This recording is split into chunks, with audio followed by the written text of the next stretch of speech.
Assalamualaikum warahmatullahi wabarakatuh. Jumpa lagi dengan Hanastan Channel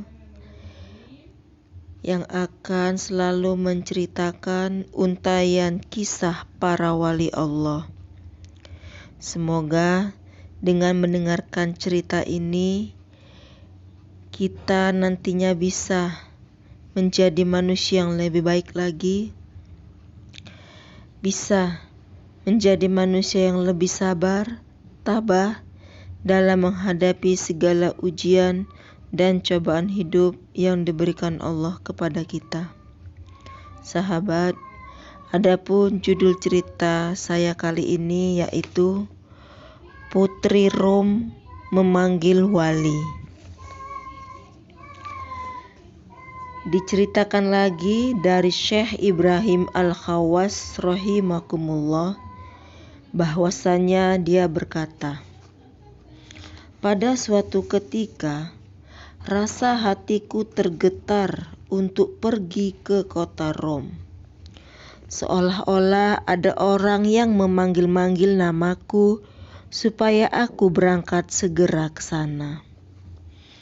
Kemudian aku berpikir, buat apa aku ke sana? Rom itu adalah tempat kediaman orang-orang Nasrani yang sangat membenci orang-orang Islam. Namun dengan begitu hatiku tetap tertarik ke situ sehingga ada besi berani yang menariknya. Maka aku bersiap-siap akan berangkat menuju ke kota Rom itu. Setelah berjalan beberapa hari, tibalah aku di kota Rom. Aku lihat bangunan-bangunannya tinggi-tinggi dan teratur. Aku pun melalui rumah-rumah orang Nasrani itu dan memerhatikan kawasan-kawasan mereka. Dan bersyukurlah pertolongan Allah senantiasa menyertai diriku dan inayahnya selalu mengiringiku. Tidak ada suatu kesusahan pun yang menghalangi perjalananku itu. Setiap kali aku bertemu dengan orang-orang Nasrani itu, mereka memalingkan pandangannya daripadaku dan terus menjauhkan diri. Sehingga akhirnya sampailah aku di muka sebuah gedung yang besar lagi indah. Aku berhenti dan memerhatikan gedung itu, dan kelihatan di situ ada beberapa orang yang sedang berkumpul. Masing-masing lengkap dengan senjatanya, dan di tangan mereka pula ada alat-alat penahan diri dari serangan orang.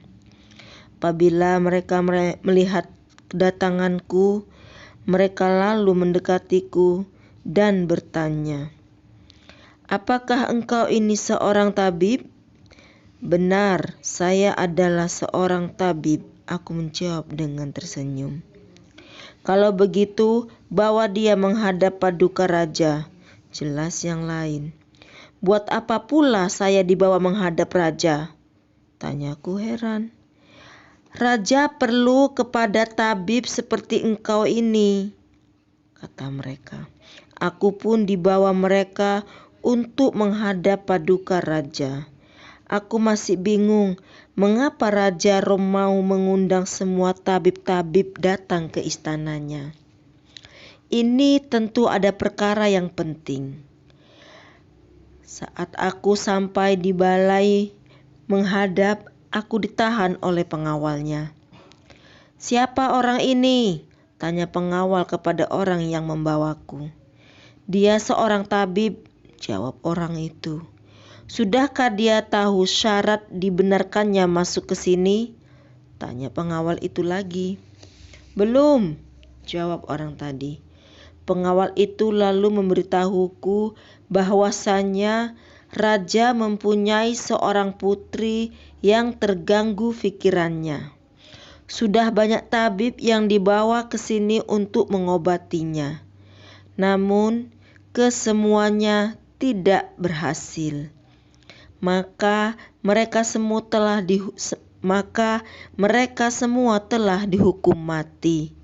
Kemudian pengawal itu bertanya kepadaku, "Sekarang engkau sudah tahu syaratnya raja itu. Apakah engkau sanggup untuk mengobati putri itu?" Pengawal itu meminta penjelasan padaku supaya aku tidak terkeliru. La haula wala quwata illa billah, ucapku di dalam hati. Kemudian aku mengatakan kepada pengawal itu, "Apa boleh saya buat sekarang? Kamu orang sekalian telah membawaku ke sini, maka biarlah aku lihat putri itu. Mana tahu aku dapat mengobatinya." "Mari ikut aku masuk," perintah pengawal itu. Aku pun mengikutinya, sedang jantungku berdebar-debar. Ada apa jika aku tidak dapat mengobati putri itu?" kataku di dalam hati. Tidak berapa lama, sampailah aku di istana khusus untuk putri itu. Aku pun mendengar ada suatu suara yang memanggil-manggil suara wanita. Barangkali suara putri raja itu. "Bawa kemari segera tuan tabib itu. Antara aku dengan dia ada suatu rahasia yang luar biasa," kata putri itu. Pengawal yang membawaku ke dalam istana itu memperhatikan wajahku, dan aku juga memperhatikan wajahnya. Masing-masing bertanya dengan isyarat pandangan, apakah rahasia itu. Ketika aku tiba di pintu kamar putri itu, tiba-tiba pintunya dibuka oleh seorang tua yang usianya sudah lanjut. Orang itu berkata, "Silakan masuk." Aku pun memasuki kamar putri itu, dan aku mendapati kamar-kamar itu terisi dengan berbagai-bagai perhiasan yang indah-indah. Permadaninya sungguh halus dan berwarna-warni. Kain-kain tabirnya jarang-jarang menampakkan siapa yang ada di dalamnya. Dan dari balik tabir itu terdengar suara keluhan yang terputus-putus dari jisim manusia yang kurus kering lagi lemah. Ternyata dia sedang menanggung penderitaan batin. Ketika aku melihat manusia itu, aku ragu-ragu sama ada aku harus memberi salam kepadanya atau tidak. Karena aku masih ingat pesan Nabi Muhammad SAW supaya jangan memberi salam kepada orang-orang Yahudi atau Nasrani. Maka oleh sebab itu aku menahan salamku. Aku terus pergi ke tempat duduk yang ditunjuk oleh pengawal itu. Lalu aku pun duduk. "Di mana salam tauhid dan ikhlas, wahai Ibrahim?" Tiba-tiba aku mendengar pertanyaan itu dari balik tabir tadi.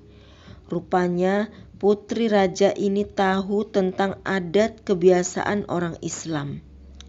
Apakah dia seorang Islam? Atau dia mencoba memerangkapku? Kemudian bagaimana pula dia tahu namaku Ibrahim? Aku tidak memberitahu namaku kepada siapa-siapapun. Ajaib pula rasanya. "Di mana salamu, hai Ibrahim?" Putri itu bertanya lagi. "Assalamu alaiki," kataku kepadanya. "Hai Ibrahim, aku sudah memohon kepada Allah supaya mengutus kepadaku salah seorang dari para walinya agar dalam tangannya aku akan terselamat," ujar putri itu. Aku masih terus berdiam diri mendengar kata-katanya dengan penuh heran. Kata-kata serupa ini sepatutnya diucapkan oleh orang Islam. Kemudian dia menyambung lagi, "Sudah lama aku menunggu. Baru semalam aku dengar suatu seruan mengatakan bahwa Ibrahim Al-Khawwas akan hadir." Jelas putri itu. "Kapankah terlintas dalam hatimu perkara ini?" tanyaku kepada jawabnya dengan isyarat. Kini aku sudah tahu bahwa putri ini telah berada di dalam benteng Islam sejak 4 tahun yang lalu, jawabnya. Apabila cahaya kebenaran itu mendampingi hati seorang hamba, menjadilah ia sebagai pembimbingnya, penimbul kemesraannya, dan perindu dendamnya. Betul katamu itu, perasaan serupa ini bukan semua orang dapat merasakannya, kataku kepadanya. Mukanya bercerah mendengar komentarku itu. Tapi mengapa mereka semua menuduhku orang gila? Putri itu terus menangis mengadukan halnya kepadaku. Orang tak tahu senang menuduh. Aku menenangkan perasaannya. Bukan satu tabib yang dibawa kepadaku, bahkan semuanya melemparkan kepadaku tuduhan yang sama. Putri raja itu mengadukan halnya kepadaku. Dia kini kelihatan lebih tenang saat sudah berbicara kepadaku. Suaranya pun sudah mulai nyaring. Maaf ya sahabat, saya lagi agak batuk. Mohon maaf kalau ada terputus. Nah, dan kita lanjutkan lagi cerita kita. Macam mana engkau tahu sampai kepada petunjuk ini? Tanyaku kepadanya. Bukti-bukti Tuhan yang jelas. Bukankah bila tersingkap bukti kekuasaannya, terbukalah jalan kepadanya? Benar, itu memang benar. Aku berkata kepadanya sambil tersenyum.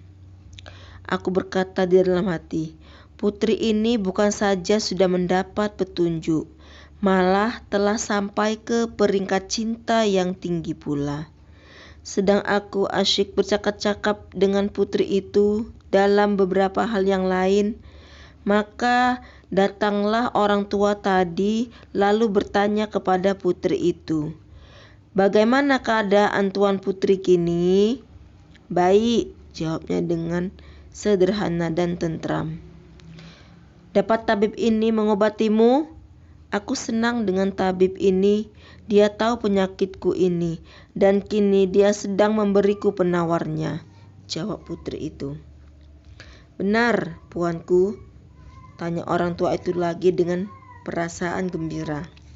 Benar, jawab putri itu. Orang tua itu segera berlari mendapatkan raja dan memberitahukan apa yang dikatakan oleh putrinya tadi. Raja merasa gembira dan datang menemuiku serta mengalun-alunkanku. Aku berdiri di sebuah rumah di dekat istana itu, dan setiap hari aku datang menemui putri itu sambil berbicara dalam berbagai lapangan hingga cukup 7 hari lamanya. Kemudian putri itu membisikkan sesuatu, katanya.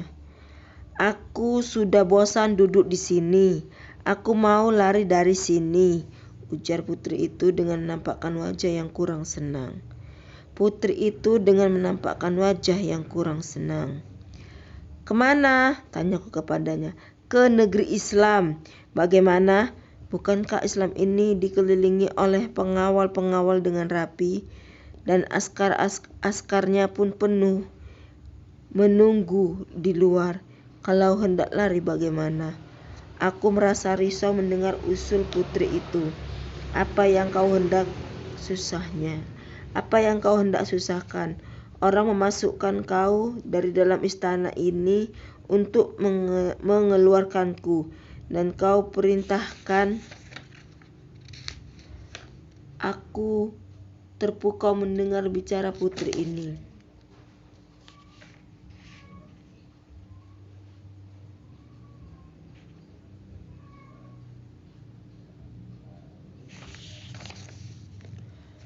Aku terpukau mendengar cerita putri ini dan kagum dari hal kuat tawakalnya.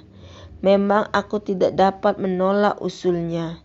Memang benar katamu itu, karena Allah berkuasa atas setiap sesuatu, dan siapa yang bertawakal kepada Allah, niscaya Dia akan menolongnya. Aku membiarkan sokongan kepada usul putri itu.